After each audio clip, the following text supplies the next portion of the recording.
Aliw na aliw at tila madaming netizens ang nakaka-relate kay Baby Boy matapos pasakitin ito ni Tito ang kanyang ulo. Sa video kasi makikita umiiyak na si Baby Boy at plano pang tumakas o humingi ng tulong kay Mama. Hindi niya yata carry ang teaching session with Tito.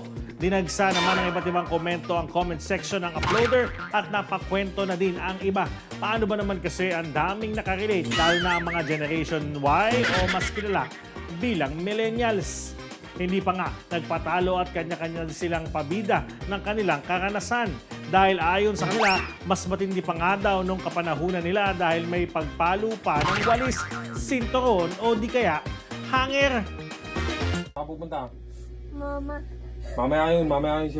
Ito lang, Log. Bilog. Dito ka tumingin para matuto ka.